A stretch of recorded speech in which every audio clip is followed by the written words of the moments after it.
மாண்புமிகு பேரவைத் தலைவர் அவர்களே, 16வது சட்டப்பேரவையின் 8வது கூட்டத்தொடரின் நிறைவு நாளில் நாம் இங்கே ஒன்று கூடியிருக்கிறோம்.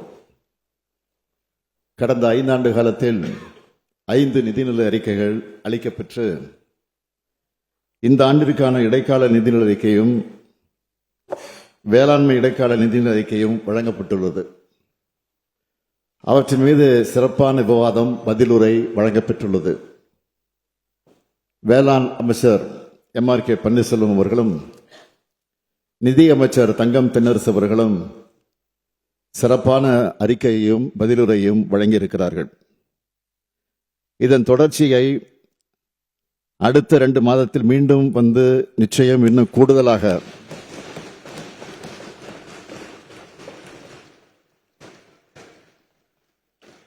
அடுத்த 2 மாதத்தில் மீண்டும் வந்து நிச்சயம் இன்னும் கூடுதலாக வேகமாக தொடர்வோம் என்ற நம்பிக்கை தமிழ்நாட்டு மக்களைப் போலவே எனக்கும் இருக்கிறது. பகுத்தறிவு பகலவன் தந்தை பெரியாரின் சுயமரியாதை உணர்வும் சமூக நீதியும், பேரறிஞர் பெருந்தகை அறிஞர் அண்ணாவின் இன உணர்வும் மாநில சுயாட்சி கொள்கையும், தமிழின தலைவர் கலைஞரின் சிறப்பான நிர்வாகமும், தொலைநோக்கு பார்வையும் கொண்ட திராவிட மாடல் அரசை கடந்த 5 ஆண்டு காலத்தில் நடத்தி காட்டியிருக்கிறோம் என்ற மனநிறைவோடு நான் உங்கள் முன்னால் நின்று கொண்டிருக்கிறேன்.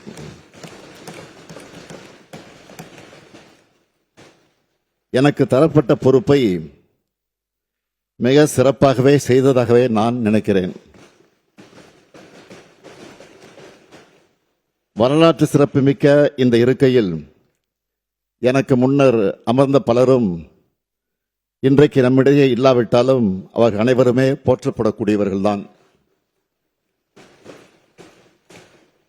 ஆட்சி சக்கரத்தை உயர்த்தி பிடித்தது மகத்தானது.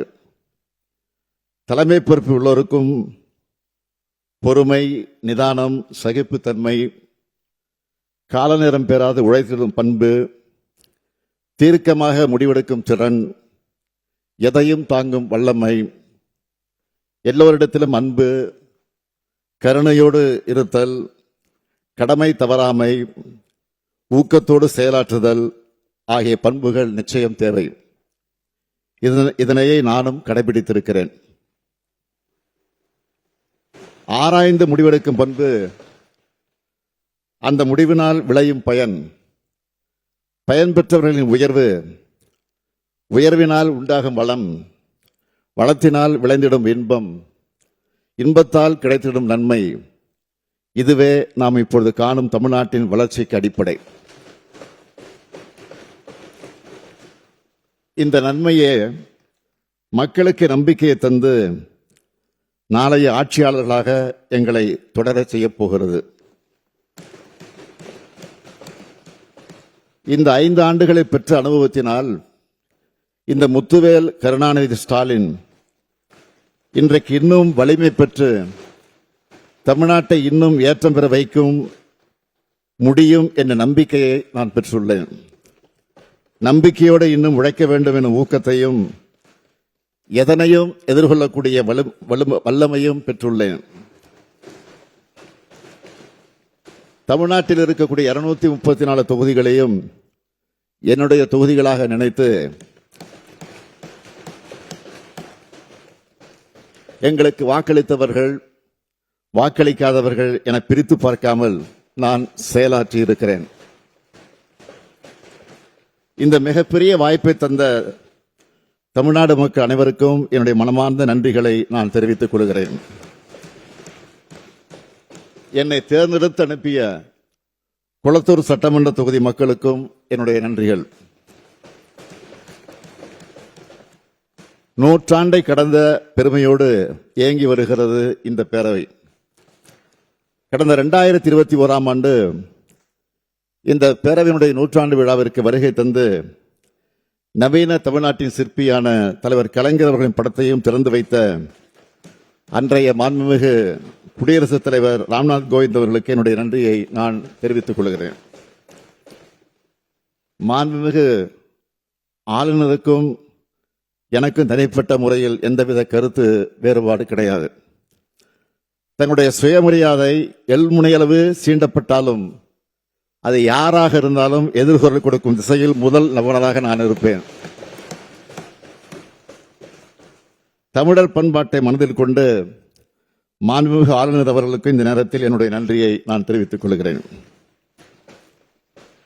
மாண்புமிகு பேரவைத் தலைவர் அவர்களே, கடந்த 5 ஆண்டுகளில் பேரவைத் தலைவராக பணியாற்றும் நீங்கள் அமைதியாகவும் கண்ணியத்தோடும் அதே நேரத்தில் கட்டுப்பாட்டோடும் தன்னுடைய ஆற்றலால் இந்த பேரவையை சிறப்பாக நடத்தி சென்றிருக்கிறீர்கள். அதற்காக என்னுடைய பாராட்டுக்களையும் வாழ்த்துக்களையும் நான் தெரிவித்துக் கொள்வதோடு, இந்த பேரவையில் பெரும்பான்மை இடம்பெற்றுள்ள கட்சியின் தலைவர் என்கிற முறையில் உங்களுக்கு என்னுடைய நன்றியையும் வணக்கத்தையும் தெரிவித்துக் கொள்கிறேன். தங்களுக்கு துணையாக நின்று பேரவையின் துணைத் தலைமை பொறுப்பை ஏற்று அமைதியாக சிறப்பாக பேரவையை நடத்தும் பேரவை துணைத் தலைவர் அவர்களுக்கும் என்னுடைய பாராட்டுக்கள், நன்றிகள். இப்பேரவையில் அனல் பறக்கும் விவாதம் நடைபெறக்கூடிய நேரத்தில் கருத்து மோதல்களை எதிர்கொண்டு கட்சி வேறுபாடுகள் வெளிப்படுகையில் தன்னுடைய அனுபவத்தாலும் அபார நினைவாற்றாலும் அமைதிப்படுத்தக்கூடியவர் பேரவையினுடைய மூத்த உறுப்பினர், அவை முன்னவர் என்னுடைய ஆறுயிர் அண்ணன் துரைமுருகன் அவர்கள். அவர் தற்போது இடுப்பு எலும்பு முறிவு ஏற்பட்டு அறுவை சிகிச்சை செய்து கொண்டு மருத்துவமனையில் அனுமதிக்கப்பட்டிருக்கிறார். அவர் விரைந்து உடல்நலம் பெற்று வர வேண்டும் என்று விரும்புகிறேன். அவருக்கும் இந்த நேரத்தில் என்னுடைய நன்றிகள். பாராட்டக்கூடிய வகையிலே பணியாற்றும் அரசு தலைமை கொறடா அவர்களுக்கும் என்னுடைய நன்றிகள். மக்கள் பணியானாலும் சரி, வருகின்ற தேர்தல் பணிகளானாலும் சரி, எண்ணில் ஒரு பாதியாய் இயக்கத்தின் வளர்ச்சிக்கும் ஆட்சியின் சிறப்பிற்கும் உறுதுணையாக நிற்கும் மாண்புமிகு துணை முதலமைச்சர் அவர்களுக்கு என்னுடைய பாராட்டுக்கள், நன்றிகள். முக்கியமாக பல்வேறு திட்டங்களை நாங்கள் உருவாக்கினாலும் அவை சிந்தாமல் சிதறாமல் மக்களிடம் சென்றடைவதற்கு முழு ஒத்துழைப்பு நல்கிய அனைத்து மாண்புமிகு அமைச்சர் பெருமக்களுக்கும் என்னுடைய நன்றிகளை தெரிவித்துக் கொள்கிறேன். குறைகளை சொல்பவர்கள் நம் முன்னேற்றத்திற்கு சிறகுகளை தரக்கூடியவர்கள் என்று எண்ணி செயலாற்றக்கூடியவன் நான்.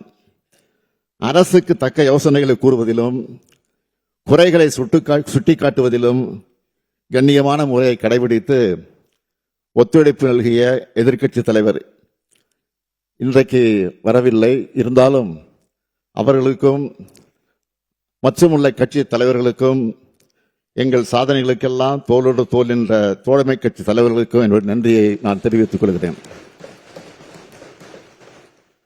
ஆளுங்கட்சி எதிர்க்கட்சி என்று இல்லாமல் அன்போடும் பாசத்தோடும் என்றென்றும் என்னிடத்தில் உரிமையோடு அன்பு காட்டி வரும் மாண்புமிகு உறுப்பினர் அனைவருக்கும் என்னுடைய நன்றியை நான் தெரிவித்துக் கொள்கிறேன். மாண்புமிகு பேரவைத் தலைவர் அவர்களே, 16வது சட்டமன்ற பேரவைக்கு தேர்ந்தெடுக்கப்பட்ட சட்டமன்ற உறுப்பினரோடு முதலமைச்சர் என்ற முறையில் இணைந்து பணியாற்றும் வாய்ப்பை பெற்றமைக்காக நான் பெருமிதம் அடைகிறேன். இந்த அரசு சிறப்பாக செயல்படுவதற்கு அனைத்து வகைகளிலும் துணை நின்ற தலைமைச் செயலாளர் உள்ளிட்ட அனைத்து துறை செயலாளர்களுக்கும் காவல்துறை அலுவலர்களுக்கும் அடுத்த நிலையில் உள்ள அதிகாரிகளுக்கும் மற்றும் அலுவலர்களுக்கும் என்னுடைய நன்றிகளை நான் உரித்தாக்குகிறேன். ஒவ்வொரு துறையிலும் இருந்து வருகிற கோப்புகளை எனக்கு சமர்ப்பித்து அனுமதி பெற்று அத்திட்டங்களை கண்காணிக்கும் என்னுடைய செயலாளர்களுக்கு என்னுடைய நன்றியை நான் தெரிவித்துக் கொள்கிறேன். இப்பேரவை மிக சிறப்பாக நடைபெற கடந்த 5 ஆண்டுகளாக பாராட்டக்கூடிய வகையில் பணியாற்றும் நம்முடைய பேரவை முதன்மை செயலாளர் அவர்களுக்கும் பேரவையினுடைய அலுவலர்கள் அனைவருக்கும் என்னுடைய நன்றியை நான் தெரிவித்துக் கொள்கிறேன். பேரவையினுடைய செய்திகளை உடனுக்குடன் வெளியிட்டு உறுப்பினரை உற்சாகப்படுத்தி இருக்கக்கூடிய பத்திரிகையாளர்கள், ஊடகத்துறை சார்ந்த நண்பர் அனைவருக்கும் இந்த நேரத்தில் என்னுடைய நன்றியை நான் தெரிவித்துக் கொள்கிறேன். இந்த நேரத்தில் நான் நினைவு கூற வேண்டியவர்கள், இந்த பேரவைக்கு நாம் எல்லோரோடும் தேர்ந்தெடுக்கப்பட்டு நம்முடன் பணியாற்றிய மாண்புமிகு உறுப்பினர்கள் 5 பேர் மறைவேதி விட்டார்கள். தம்பி திருமகன் ஈவேரா, விழுப்புரம் திரு புகழேந்தி, சகோதரர் திரு ஈ.கே. இளங்கோவன், திரு அமுல் கந்தசாமி, திரு பொன்னுசாமி ஆகியோரையும் இந்த நேரத்தில் நினைவு கூர்ந்து அவர்கள் ஆற்றிய பணிகளுக்காக என்னுடைய நன்றிகளை நான் தெரிவித்துக் கொள்கிறேன்.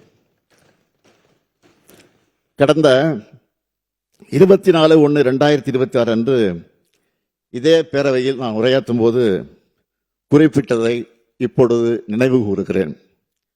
2021 ஆண்டு நடைபெற்ற தமிழ்நாடு சட்டமன்ற தேர்தலில் திராவிட முன்னேற்றக் கழகம் 6வது முறையாக வெற்றி பெற்ற போது ஒரு பக்கம் மகிழ்ச்சி இருந்தாலும் இன்னொரு பக்கம் எனக்கு கவலையும் இருந்தது.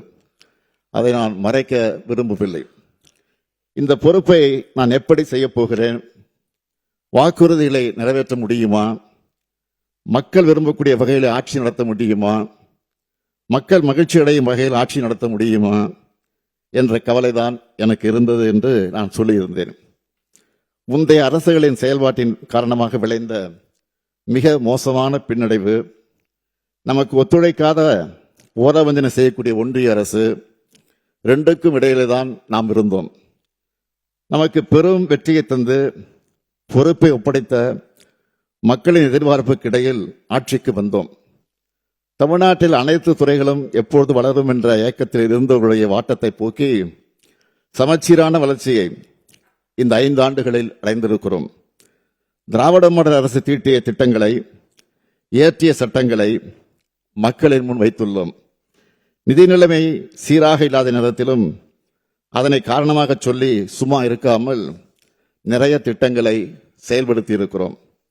திராவிட மாடல் அரசால் இந்த 5 ஆண்டுகளில் விடியல் பயணம், கலைஞர் மகளிர் உரிமை திட்டம், நான் முதல்வன் திட்டம், காலை உணவு திட்டம், புதுமை பெண் திட்டம், அரசு ஊழியர்களுக்கான உறுதியளிக்கப்பட்ட ஓய்வூதிய திட்டம், இன்னுயிர் காப்போம் நம்மை காக்க 48, 4000க்கும் மேற்பட்ட திருக்கோயில்களில் குடமுழுக்கு, குழந்தைகள் முதல் முதியோர் வரை, ஆரம்ப கல்வி முதல் ஆராய்ச்சி கல்வி வரை, இளைஞர்கள், பெண்கள், விவசாயிகள், நெசவாளர்கள், விளிம்பு நிலையில் உள்ள ஆதிதிராவிட பழங்குடியின மக்கள், பிற்படுத்தப்பட்ட மக்கள், மிகவும் பிற்படுத்தப்பட்ட மக்கள், மாற்றுத்திறனாளிகள், திருநர்கள் என அனைத்து சமுதாயத்தினரும் வாழ்வில் உயர்வு கண்டிட எண்ணற்ற திட்டங்கள் செயல்படுத்தப்பட்டதை நான் எண்ணி பார்க்கிறேன். இதற்கெல்லாம் நான் மட்டுமா காரணம்?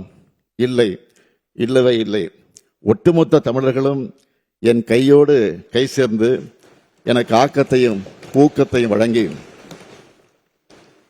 பல்வேறு நலத்திட்டங்களை நடைமுறைப்படுத்தக்கூடிய வாய்ப்பையும் வலிமையும் தந்து எனக்கு உதவினார்கள். நான் இந்த 5 ஆண்டு காலத்தில் எனக்கும் என் மனசாட்சிக்கு மட்டுமே கட்டுப்பட்டு உழைத்திருக்கிறேன். இன்னும் உழைக்க காத்திருக்கிறேன். நாளைய தமிழ்நாடு நிச்சயம் நெஞ்சில் தாங்கி நம்மை வரவேற்க நம்பிக்கை எனக்கு இருக்கிறது. நாளை நாங்கள் அமைக்கப் போகக்கூடிய திராவிட மாடல் 2.0 ஆட்சி எங்கள் சாதனைகளை நாங்களே விஞ்சும் அளவிற்கு திராவிட முன்னேற்றக்